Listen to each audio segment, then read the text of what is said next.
In this lecture, we will solve multiple choice questions from ICMAP Strategic Level 1 Advanced Financial Accounting and Corporate Reporting paper. तो consolidation का ये question number 38, 39 and 40 इसमें solve करेंगे। तो क्या कह रहे हैं, draft statement of financial position are stated below. ये हमें स्टेटमेंट ऑफ फाइनेंशियल पोजीशन बना के दी हुई है, एक्सट्रैक्ट्स बना के दिए हुए हैं। Alpha acquired 160 shares in Beta for 400 on 1st January 8।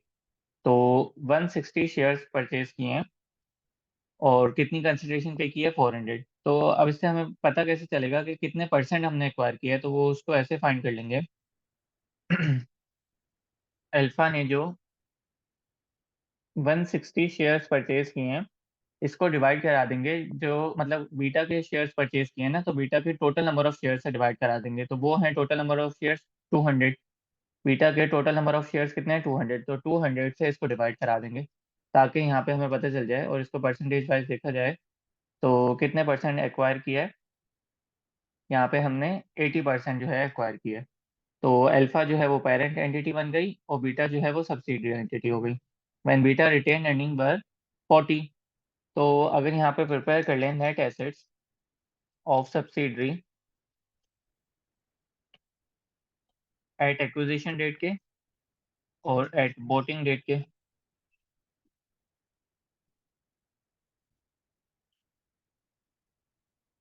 तो जो जो इन्फॉर्मेशन आती जाएगी वो यहाँ पे पुट कर लेंगे। तो अभी हमें बताया कि बीटा की रिटेन अर्निंग कितनी है 40 की। किस डेट पे 1st January 8 पे। तो एक्विजिशन डेट पे रिटेन अर्निंग कितनी हमें बता दी है, वो गिवन है 40 की। उसके बाद क्या कह रहे हैं, the fair valuation of its non current asset 80 more than the book value. तो फेयर वैल्यू की कुछ हमारे पास एडजस्टमेंट आ रही है, वो कितने से इंक्रीज हो रही है 80 से। उसके बाद क्या कह रहे हैं, and beta shares were coated 2.25 each per share each. Based on fair value, Beta should have write off additional depreciation of 4 per year.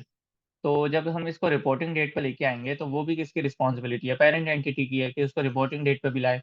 तो ये जो 80 की जो हमारे पास फेयर वैल्यू की एडजस्टमेंट थी ना, उसको हमने आफ्टर डेप्रिसिएशन लेके आना है। तो अब डेप्रिसिएशन 4 पर ईयर की हमें बता दी है। एक्विजिशन हुई है 2008 में और वर्किंग हम लोग का हमें फाइनेंशियल पोजीशन मतलब रिपोर्टिंग डेट हमारी कौन सी है 31 दिसंबर 12 की। तो 8 से 12, 31 दिसंबर 8, 9, 10, 11 एंड 12, तो 5 ईयर्स की हमें डेप्रिसिएशन कैलकुलेट करनी है। 4 पर ईयर की डेप्रिसिएशन है तो इसको 5 से मल्टीप्लाई कर देंगे। कैसे, 4 पर ईयर की डेप्रिसिएशन है, इसको 5 से मल्टीप्लाई कर देंगे। ठीक है, तो 5 4 ज़ा 20, 20 की हमारे पास क्या आ गई, डेप्रिसिएशन आ गई। तो इस 80 में से 20 की डेप्रिसिएशन माइनस करी ताकि हमारे पास अमाउंट कौन सी मिल जाए, आफ्टर डेप्रिसिएशन वाली। उसके बाद पहले हमें 31 दिसंबर 12 मतलब रिपोर्टिंग डेट की इंफॉर्मेशन गिवन है, तो उसमें शेयर्स आ रहे हैं सबसे पहले बीटा के 200। तो यहाँ पे शेयर कैपिटल लिख लेते हैं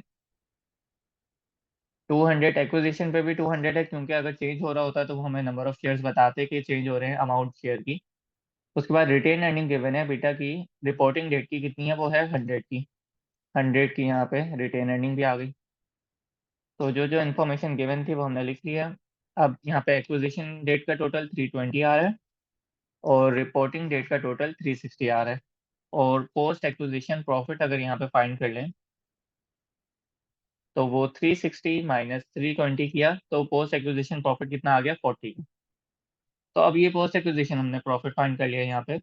अब रिक्वायरमेंट क्या है, आइडेंटिफाई करना है Beta goodwill as at 1st January 8 पे। तो गुडविल की वर्किंग कर लेते हैं।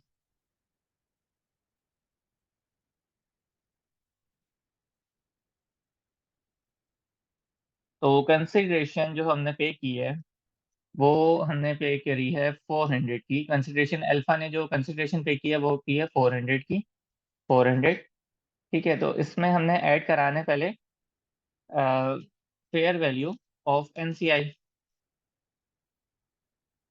ठीक है, फेयर वैल्यू ऑफ एनसीआई या एनसीआई अगर अपने शेयर्स पे है तो वो एनसीआई का शेयर यहाँ पे आ जाएगा। तो एनसीआई लिख लेते हैं यहाँ पे।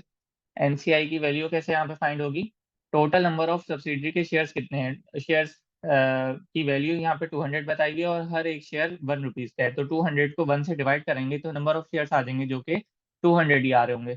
तो नंबर ऑफ शेयर्स कितने हैं 200, ये किसके हैं सब्सिडरी के। इसका 20% जो है वो एनसीआई को जाएगा। ठीक है, क्योंकि 80% जो है वो अल्फा ने एक्वायर किया है, तो 20% उसका एनसीआई को शेयर चल जाएगा। और हर एक शेयर की वैल्यू है 2.25, ये भी गिवन है क्वेश्चन में, 2.25 पर शेयर। तो इस तरीके से एनसीआई की वैल्यू आ जाएगी 200 मल्टीप्लाई बाय 20% मल्टीप्लाई बाय 2.25। तो 90 की एनसीआई की वैल्यू आ गई। तो ये टोटल हमारे पास क्या बन जाएगी, fair value of business. Fair value of business. ठीक है, इस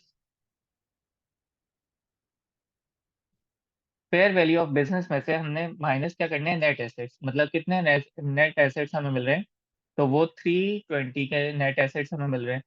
तो फेयर वैल्यू ऑफ बिजनेस में से 320 के नेट एसेट्स हमने जब माइनस किए, तो हमारे पास क्या आ गई, गुडविल की अमाउंट, जो कि आ गई 170 की।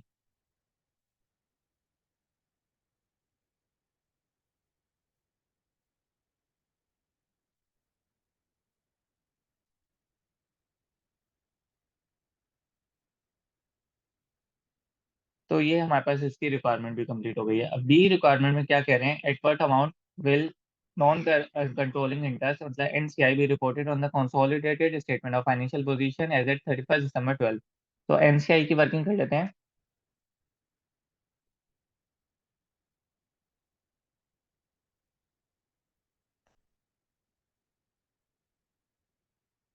तो एनसीआई की जो हमने शेयर्स फाइंड की थे, एनसीआई की वैल्यू जो हमने फाइंड की थी, वो अभी हमने ऊपर फाइंड करी है 90 की। इसके अंदर हमने क्या ऐड कराना है, post acquisition profit. Post acquisition कितना प्रॉफिट हमने लाके ऐड कराना है, 40 है टोटल पोस्ट एक्विजिशन प्रॉफिट। इसका 20% जो है वो एनसीआई को चल जाएगा। तो 40 टोटल था, इसका 20% जो है वो एनसीआई को चला गया। तो हमारे पास एनसीआई की जो वैल्यू आ गई वो 98 आ गई।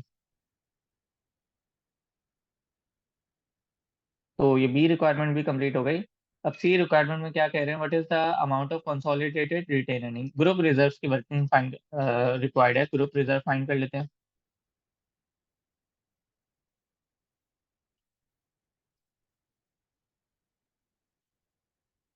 तो ग्रुप रिजर्व में सबसे पहले retain earning of parent entity का आएगा। तो retain earning of parent entity हमें क्वेश्चन में गिवन है 200 की। 31 दिसंबर 12 पे रिटेन अर्निंग कितनी गिवन है, 200 की। तो 200 यहाँ पे आ गया। इसमें फिर हमने ऐड कराने पोस्ट एक्विजिशन प्रॉफिट को। सिमिलरली पोस्ट एक्विजिशन प्रॉफिट जो है वो टोटल था 40 का। इसका 80% जो है, 40 का 80% जो है वो पेरेंट एंटिटी को मिल जाएगा। तो 40 है टोटल, इसका 80% जो है वो पेरेंट एंटिटी को मिल जाएगा। तो यहाँ पे हमारे पास 232 की क्या आ गया, ग्रुप रिजर्व की अमाउंट आ गई। तो आई होप ये क्वेश्चन समझ आ गया होगा। अब नेक्स्ट क्वेश्चन जो है इसका वो देखते हैं।